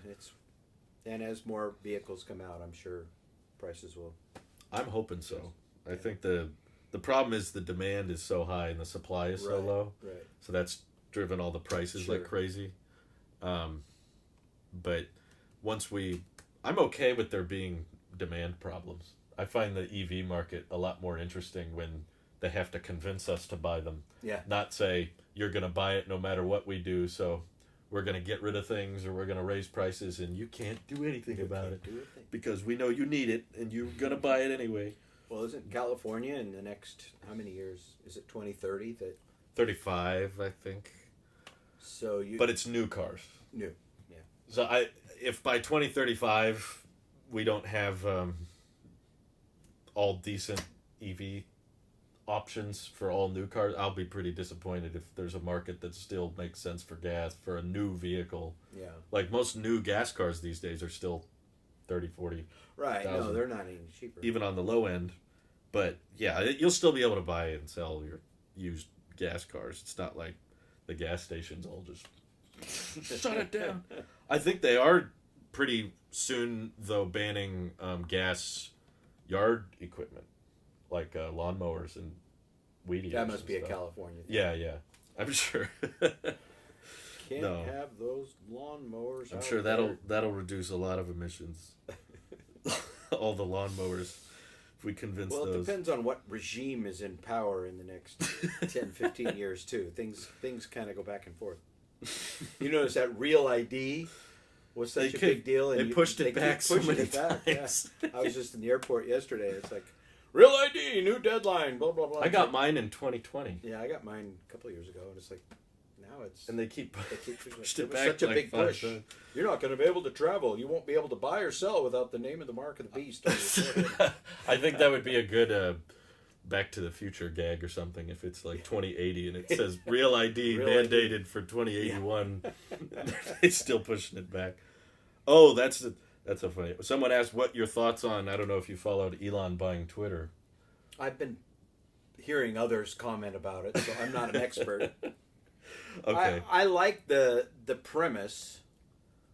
You've never been big in Twitter, though. No, I've not at all. Yeah. No. This didn't convince you? I don't have a problem with a company saying we're going to have a media platform that caters to this bent demographic or whatever. I mean, it's a private company. They can ban if they don't want it. But if they don't put that up front, right, and they don't, or if Elon comes in and opens it up and lets anybody have, I mean, to say we are the marketplace of ideas, mm-hmm. that's a pretty bold statement. Yeah. We are Twitter. We are where we are the marketplace of ideas. We are the platform for people to declare their thoughts and ideas. You know, this is it. Right. And it was influential, certainly. Mm-hmm. It was a place. But I've heard of different commentators that say since Twitter's come on, the people subscribed to their Twitter's account have gone way up. 50, 60, 70% more. And it's like, what was going on that kept them throttled down? Something was in place that blocked people from following so-and-so. Mm-hmm. And as soon as that was lifted, all of a sudden, they jump way up in following. So there was some weird stuff going on. So. I appreciate the transparency, at least. I mean, I think that as someone following it very closely, they did a lot of really dumb decisions from the start. Like basically they let anybody who was willing to pay $8 get verified, so you could pretend to be any company or any brand, and you had the check mark, and that caused all these not real posts to be spread around that looked legit, and there was no process to verify them. I was like, I don't know who thought we're just going to verify everybody, and I'm sure no one will abuse that. Let's not worry about it. But at least he has the ability to share. Well, that was dumb. We're not going to do that again. We stopped that. You know, before it was just kind of this secret board making all of these decisions. Right. Now it's also a dumb board, but they're telling us all the dumb decisions they're making. Okay. That's what it feels like to me. It's like, as long as you're honest. As long as you're telling me how you're running it, but yeah, I think I agree with you. I remember a little girl who stole her daddy's car and drove off and went to a party and came back and said, I don't think I should get in trouble because I'm being honest. I stole the car. Yes, I stole the car. Yes, I went out to the party. Yes, I got drunk. Right. Yes, I crashed the car while driving drunk. But I'm being honest about it now. Well, thank you for I don't sharing. think I should be in trouble. Yeah. Well, it was interesting. I was having a conversation with Mike the other day, where he was saying, I feel like they've really just turned it into an echo chamber, because all I'm getting are just nonstop Tesla fanboys and Elon fanboys that will defend anything he says or does blindly, and that's all I'm seeing. And I was getting the exact opposite. It's like when I go to the Explore tab, I'm just seeing nonstop complaining and people mad at him for hypocrisy, or he said he wasn't going to ban. There was a Twitter account that, how all flight data is public, like all planes. Right. There's a Twitter account dedicated to publishing what Elon's plane is doing at any time. Right. And it says, oh, he just landed at this airport, he used this much fuel, and that caused this many emissions, and he was just tweeting that, and he made a comment earlier that I want free speech, so that means even allowing that person to compromise on my privacy and security. And then they banned that account just a couple days ago. When they banned it? Well, they changed the policy that says you cannot, in live time, publish people's location. And now people are like, well, what if like a newscaster is reporting outside they can't say where they are? It's like this. Elon, it's fascinating to watch for me, not because I think he's making good decisions. I just think it's fascinating to watch like a rocket engineer try social media development. Yeah. Because SpaceX has been so successful and basically monopolized the space industry by blowing up rockets and failing over and over and over again. That's what a lot of rocket science is. Let's try that. Scientific method. Yeah. Hypothesis. Right. Here's what I think will happen. Blows up. Oh, let's try something else. Yeah. Blows up. Let's try something else. And now he's using that method for social media. Well, that didn't work. Let's try something else. Yeah. So I'm like, I don't agree with all of his statements or decisions, but I will agree it's a lot more interesting than like Zuckerberg trying to. People are going to want to wear these headsets and pretend to be Pixar characters. And it's like, what is he doing? Now it's just, this might not work, but let's see what happens. Let's just throw something at the wall, see what sticks. I think that's probably exactly what that's how his brain works. Well, we'll keep doing this until something really works well. And then oh no, that would be terrible. How do we know? Let's try it. Let's see how terrible it is. Maybe in a couple of years he's going to. And then if something sticks, he'll land Twitter on the moon. Right. It'll all work. Yeah. Nobody dies. Right. I guess that's one perk, is that hopefully no one dies from poor Twitter policy. Yeah, I guess doxing or that kind of thing could get bad or something. But yeah, it's just there's double standards I still see, but I do support as a company that's not, they were publicly traded, but not, they're not a government entity, so they, as a board, get to decide, here's what we allow, and they agreed to sell. He put in the offer, and they went, okay, and then he backed out, and then they said, no, you can't back out, and then he said, okay, I'm back in. So long... I don't understand how long back and forth, but he went through with it. It's like, okay, we'll just... It's a lot more fascinating than what we have going on with YouTube, which is like very little transparency and just a board of people that all huddle up and then go, here's what we decided. We've decided Drew can no longer be on. Why? We don't need to tell you that. It's our platform. But yeah, thank goodness they haven't took me down yet. Despite all my missteps. Missteps and pixel complaints. I once watched a video of people trying the Metaverse and everyone kept accidentally shooting each other. That's stuff a problem. Is so... Have you heard that term? It's not new. Oh, the Metaverse? Early, we were asking, somebody asked one of the earliest iterations of this I saw was probably before you were born, 95, 96. Yeah. Uh-huh. There were chat rooms, and that was kind of the thing where you went... Like Kip in Napoleon Dynamite. Kip would go into the chat room and chat. But they added graphics to it, to where you could create like an avatar of some kind, and then you'd float around in this thing with your mouse. You would drive yourself, and you'd see somebody else in the chat room. Really? Walk up to them and start typing. That was in the mid-90s? Oh, yeah. Wow. And like Second Life. I was in it was really cheesy graphics, really slow. But I was in a teacher's conference.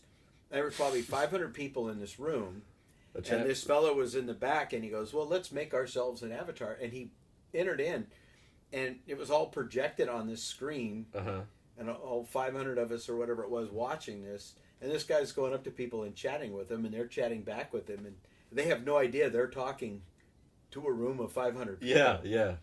And they're just saying, "What's up? How are you?" Like, yeah, so I'm in a conference with 500 people watching and hear every word. Well, that's cool. Hi, everybody. And it's like, we're all going, "Boy, this is really helpful." As a teacher, I hope my students do this. And the presenters are like, "Can't you imagine the possibilities with what students can do?" And we're like, "We're having a heck of a time keeping kids from talking to each other all the time. Now you're going to open up the Metaverse to our students just for chit chat and socialization." It's like, well, we don't really need that. Right. It's something we need.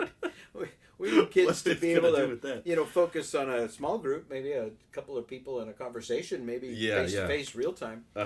To go just chatting. I mean, it's kind of cool when you can connect. I remember one teacher hooking up this whole system so that she could talk to another classroom about a topic we were doing.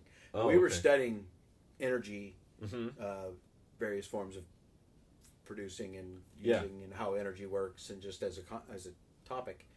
And she connects with another classroom, and they start talking about it. And the kids on the other classroom hadn't really talked much about energy, but they had questions, and they went back and forth for a while. And I don't know, the amount of technology involved at that time. Yeah. Because you had to bring in this special unit that had cameras and a screen. And, right. And for what we were getting academically, I was like, let's, I mean, now you could do that whole thing on a phone. Yeah. But at that time, it was just this big deal. And you're like, really? It just takes some real discrimination of people to just look at it and go,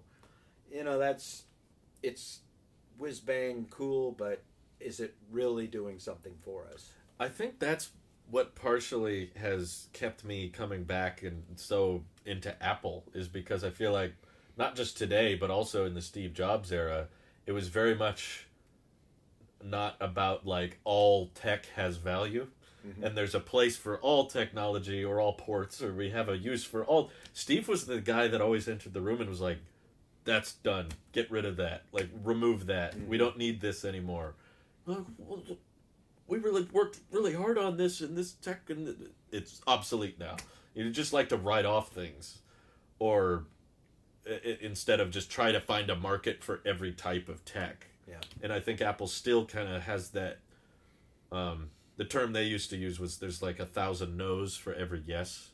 Like if you do move forward with a product or a design, you have to be very intentional about it.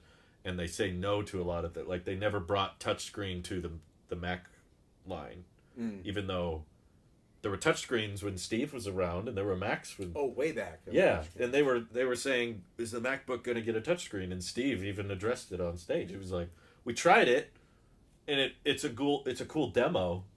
But if you try it for any extended period of use, everyone just falls back to the keyboard and mouse. That's what I always thought. If I'm on a keyboard or mouse or a trackpad, I don't want to lift my hand up here too. It gets a little too much. But then they have the iPad with both. All tech is that way. It's like it's going to catch on if it's ease of use. And I think where computers made the leap was to communication. Because when I first had a home computer, I couldn't really communicate with it. I could create something and then invite my friend over to try it. I'd make a little video game. Why don't you come over and try this video game I made? Sure. And he'd tell me it was fun or not. Yeah. But that was about it. To have it jump out and use it as a communication tool, that was a huge leap forward. And so games were fun, and they had their own kind of niche. But when they became interactive with other people, where you can all join the game, like I remember when friends started playing World of Warcraft or some of these things. All of a sudden you have these guilds and you're connecting with people and you're meeting them outside of work or taking vacations overseas to meet people from your guild. I mean, it connected people in a way. Did. And I thought that was the dumbest looking game. They were cartoony little characters that you assembled from somebody else's pieces, and but that's kind of the point. Mining, and they're like, "That's mining." But that's kind of the point. Is like the graphics over time have gotten better, and the hardware has changed, but that connection and I think ultimately spiritual immersion. Yeah, that's my new coined phrase of the day. You can get really invested. Vision casting's when you're like, here's what could happen. Spiritual immersion is like you don't need the display. You don't need the window to the virtual world to cover your vision for it to be immersion. Mm-hmm. You can get really immersed in a game that's just on a TV or even a phone. A lot of people play games on phones even. It's tiny, but everything you kind of hold to the distance that it covers enough that you can get the detail out of it. And even though I'm sure the graphics back then were terrible, people were immersed and they were playing. And I'm sure when their characters took a bunch of damage, you don't physically feel it, but mentally you're like, oh, that hurt. Oh, you got me. Like you feel that pain. Or you watched your friend go down. Yeah, no, they got me. Like band of brothers. We gotta. Yeah, like you remember me. My big game addiction was Minecraft. Yeah, that was not a graphically intense game. It's all blocks. It's more like Legos. It's like Legos, but people still make memes of like, oh, if your dog dies in Minecraft, that's like, no, like it's the end of the world. Like, no. Well, early on, when web pages were just becoming a thing, and everybody had to have a web page. Every organization, every school, a lot of individuals. The gurus of web page design all said, you got to make your web page feel like there's someone on the other side. You need like a face there. And when you load up this web page, I see at bare minimum a picture of who I'm supposed to be talking to, but you could do better. You could do characters, or you could do, even if you just put eyes that made it fit you. And you notice early web pages, there was always like an eye or eyes looking back at you because you made it. They wanted you to feel like you were connecting to someone, not just accessing information. Yep, I still see that. It's a lot that way. You want that friendly approach, and you want to make it feel like you're contacting real people, and they're giving you information that you want. Right. And you notice those like those people, those bots that you connect to ask questions. They are very conversational. Oh yeah. And how can I help you? Oh, great. Yeah. The one that kills me on the phone is when they do the typing sound when you're talking to a bot. Oh, let me look into that for you. I'm like, that's like, don't even try to pretend. That's like the cell towers that they dress up as trees. Yeah. It's like, I'd rather just look like a cell tower at that point. It's kind of offensive. That's the one Will Ferrell cut down. Yeah. But there's some around where we live where they have those fake trees, and I'm like, you're not fooling anyone. Well, it slightly looks a little better than a steel antenna out in the forest, but I don't know. I'm a weirdo. Just make it an antenna.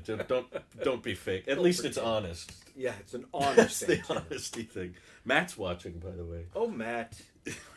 He's a mod too. Thanks for tuning in. He got to go home early today. Oh, good.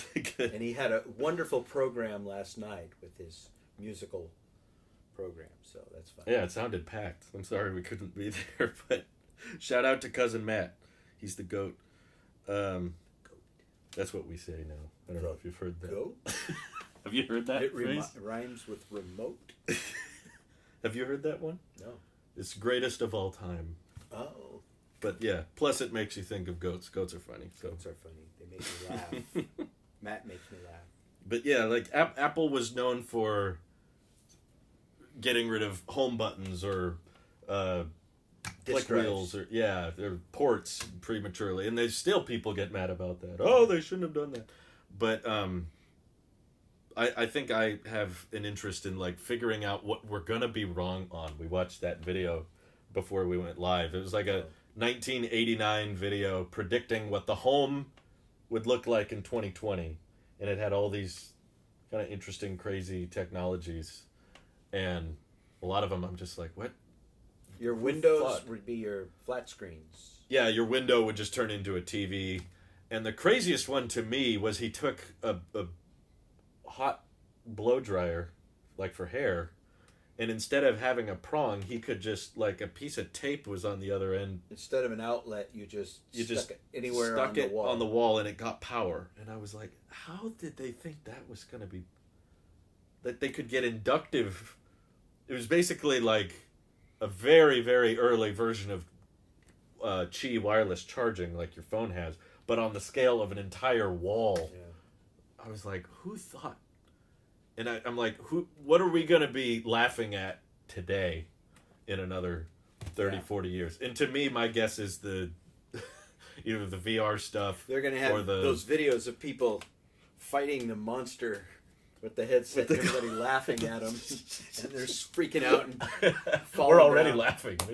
We don't have to wait. They're going to look at that and go, they thought that was going to be... Who knows? We could be very wrong. We could be very wrong. And that's always fun, too. I don't get immediately on board for all forms of tech. Like, I also feel very passionately about hydrogen fuel cells, in vehicles at least. I don't think that's practical. I think that in the closed box situation, if you have a vehicle that is loaded up with hydrogen and you drive it, it's fine. But once you start doing the math on the infrastructure you need to supply that with readily available hydrogen, it all falls apart. Well, but all of this reminds me of the growing up, and we had just rabbit ear antennas on our on our TV, and then it became cable. If you had cable, yep. I remember a kid came from the city and told us, "You guys ever watch Channel 44?" And we looked at him like, 44? It only goes up to 12. What are you talking about? Not to 50. To the cable, and then it was like VCR, having a VCR, and then it was, do you have a beta, or do you have a VHS? Oh, yeah. And anybody that really followed it in those days, beta was superior in quality. It had stereo before. Yep. But VHS just flooded the market, so it wasn't about quality. Who was better? It was just who got it out there, who got marketing. Well, that's part of the reason. And then it was DVDs, and then it's Blu-ray. The Blu-ray fought with HD DVD. Do you remember that? No. That was so short; it didn't last very long. Yeah. But there was, I think, less advantages to HD DVD. And now it's like, we're having that anybody argument. has that. Now yeah, it's all streaming and online stuff. So make as we much just sense. see this technology. It comes up, and everybody thinks it's the latest, greatest thing. But just wait around, because in a couple of years, it's hard to tell what's fad and what's future. Yeah, and everything really, eventually, just gets used up and thrown out. I mean, it's shocking what the big debate that Betamax debate comes up a lot in the EV community, because there's a huge discussion right now surrounding the charge ports. Right. It's the most. What's the most common? It's the exact thing you would expect to go wrong. Yeah. They predicted this too in Black Mirror. There's an episode where she's trying to get to a friend's party cross country because. We need to watch that sometime. That's my favorite episode, but. It's called Nosedive with Bryce Dallas Howard. And basically every social interaction is rated out of 5 stars. And if your ratings get under a certain amount, you get treated as a lower class citizen, or you can't get into certain... That actually sounds like how life really works. Yeah, it's pretty close. It's not as documented. Stars on your forehead or something? No, it's just everyone has a phone. Oh, sure. It's a little futuristic looking phone, but it's a phone. And I just thought that, well, Black Mirror's always not been trying to predict the future. It's trying to exaggerate an aspect of the present to provide social commentary of today.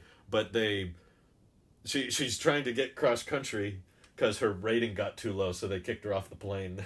You're not willing to fly. Your score is too low. You can't fly because you got a low social. Yeah, she had an outburst at the airport, and everyone around her. 1 star. Oh, you can't go. This flight is a 3.5 stars only. So she grabs a rental car and she stops at the charge station, and it's the wrong plug. She can't plug in. And it was like, that you would have thought the government would have been ahead on that. Like, let's just pick one early on and stick with it. Didn't do it. Still haven't picked one. They haven't. There's two choices basically, and it's all between basically the Tesla connector, which they call NACS, North America Charging Standard. Right. There's more Teslas than any other EV, so they're the majority. The superchargers outnumber the CCS locations, and the CCS locations are not very good. They break and they're not as reliable.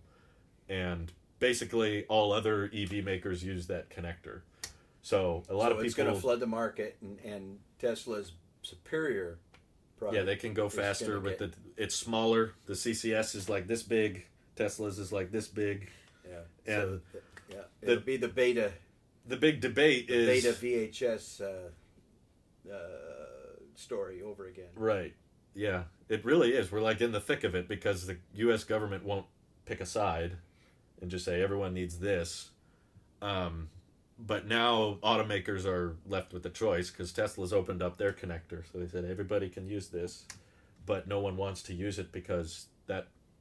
Stick it to the man. I guess that would admit Tesla did something right or something. They don't want Tesla to win. The debate that I boil it down to is, do you want it to be easier for the consumer or the business? If you want it to be easier for the business, we should switch to CCS because then only Tesla has to do something. All the Ford, VW, GM, they can all keep using what they got. And that'll be very easy for most of the automotive industry, except Tesla. They'll have a headache. But doesn't Tesla have more stations? They have more stations and more cars still. Teslas are like 2/3 of the U.S. market. So, or you could make it easier for the consumers because if you decide CCS is going to be the future, then that means 2/3 of all EV owners now have a car with the wrong port. So we're all going to have to use adapters or get retrofits to the car, and the car needs to be redesigned. Are there adapters from one to the other? One way, not the other. Oh. You can get CCS to Tesla, but no one's made a Tesla to CCS yet. So it's a big mess. So that makes it fun. Works. But Matt said Microsoft put its eggs in HD DVD basket with Xbox. I didn't know that. I remember people were using their Xboxes to play movies and things. Yeah, that's Emily. That's basically all they use their Xbox for is to play DVDs. It's kind of hard to find DVD players these days. They're not very commonplace. Amazon. Yeah. I was still buying VHS DVD combos. I've said this before, I think, on one of these Tailosive programs. That you bought the combo? Well, that I've always thought VHS was superior to DVD. Not necessarily in quality, but in longevity. Because those DVDs scratch. DVDs scratch and are dead in no time. And I've had VHS tapes that I've literally repaired with Scotch tape and continued to watch and use. The repairability. They'll last forever. Yeah. So I don't know. But I think you're onto something there. I remember thinking that way as a kid. Even way before I was making YouTube videos, I remember thinking menus are kind of dumb. What's the point of me putting a disc in, hitting, insert? Yeah. The device has received the disc, and now I need to press another button to get it to play. It's like, why would I put the disc in the machine if I didn't want to watch the... Well, it's because of the bonus features and the setting. All the other stuff. How many times am I going to watch the bonus features? But you're going to make me ask, what do you want to watch every single time you put a disc in? VHS was just pop it in and it starts playing. Yeah. And if you stop in the middle of it, it picks up right where you left off. That's true. DVDs also will do that, but not if the power is cut off to the unit. It doesn't. And you would have to bang up a VHS really hard before it would stop playing. I still have VHSs. Well, you watched our wedding video. Yeah, we watched your old wedding video. I do like to get those things up on we should have Google or something. I remember as a kid when my favorite movies were coming out that I didn't want to buy them on Blu-ray because we didn't have a Blu-ray player in our house. I don't think ever. I can't remember ever getting one, but late in the game maybe. I was probably 10 or 12 years old and I was just like, everything's going to streaming. Everything's going to be cloud-based. Don't buy all this physical media Well, I'm sure the quality of Blu-ray is very good, and if you're in an area where the internet is bad, yeah, that's the way to go. Sure, I understand that. But my thought process is the internet is going to progressively get so fast for everybody that you're going to be able to watch 4K with surround sound, and it's going to be far superior than Blu-ray could ever be. And we're going to have all these extra discs we don't need anymore. So I never got a big Blu-ray collection going, but now I think I was in some ways wrong. It wasn't wrong that everything would go streaming, but that would be better, I think, is what I got wrong. I anticipated this was going to be better than cable TV, and cable TV was low quality, and there's commercials. Right. And now we're slowly realizing that all these streaming services are inching their way up every year. They're like, it's about $1 more a month. Right. Actually, there's an ad-supported tier for cheap. Right. And now that you can get a cheaper tier with ads, and then they raise the price on the ad tier. And I'm like, okay, in 10 years, this is basically just... It's feel like... arguably worse because you have to be an expert on who owns what titles. Right. We were talking about this on the drive back the other day. You're like, is that on Discovery? The Apple TV's pretty good. If you search for a title, it pops up and tells you which streaming service you can watch it on. Well, I just think ultimately, I thought that the streaming future was going to be way better than cable TV. And I was like, don't say it's heading back to cable TV. Now I'm like, yeah, that's where it's headed, because unless you become an expert on, oh yeah, that's a Paramount-owned title, and that's a Disney-owned title, and I need to subscribe to that to watch this show. And eventually, like, the cable TV was just, what channel is it on? Yeah. Flip to that channel. Yeah. And you just kind of had one big bill. It was expensive, and there was ads, but you paid one flat fee, and you got a bunch of channels. And I think that's where it's probably going to... I'm already seeing still getting carriers. I always hated that with the... You'd go to somebody's house with cable or satellite, and it would be like this. 500 channels. What's that movie with Bruce Willis with the kid? Oh yeah, he comes from the 70s. Yes, and that's right. He's going through the channels. And goes, holy smokes! 120 channels, and there's nothing on. That's very true. Clicking through. I feel that way a lot when we're trying to find something. I know. Oh, so much There's just crap. no point in turning on your TV if you don't know what you want to watch. Turn it on and go looking for something to watch is just stupid. Especially when you have hot food. Have you been in that situation? You I don't know if you guys in front of you watch TV and eat. Yeah, we like doing that. You have a dinner and a show, and we get all our food, and we're like, okay, what are we gonna watch? Yeah, see. The trick is don't turn it on until you know what you want to watch. How am I going to know what I want to watch until I see it? Well, you hear or you see ads that there's going to be the next Lord of the Rings thing, or the next Star Wars thing, or the next whatever. And then it's like, oh, that's on. Let's go watch it. Or we've gotten back to... with Paramount, it's like every Wednesday there's going to be a new episode of, or every Friday there's a new episode of. So we go, on Friday, let's do that. And it's made it special again. Yeah. Where it used Netflix to be, didn't do that. Release the whole series at once, and you're going to binge it or whatever. They used to support that. They were like, you can watch as much as you want. Ruins it. And they realized, no, that's oversaturation, and also encourages people not to resubscribe. True. If you can turn a season into a 3-month premiere, right. You're going to keep them locked That's in. what I always made the joke with Ross. We'd finish a really cool episode of Stranger Things or something, and then I say, tune in after your next billing cycle to watch the finale. Yeah. They just wouldn't give you... I don't think that's that crazy. I think they'll reach the point where they don't give you the finale until your billing cycle resets. So it's individualized to your billing cycle. Right. You'll get the next episode as soon as your cycle resets. Well, maybe I was late to the game, but Stranger Things or some of those, they were all the episodes were released at once, weren't they? The first 3 seasons. Okay. And then the 4th season they split. I only watched, I think, the first season, but I remember. But that was a big deal. You turning us on to it, and it was like, well, you want to watch another one? Yeah. Well, might as well. Well, it's 9:00. We can do one more. Yeah.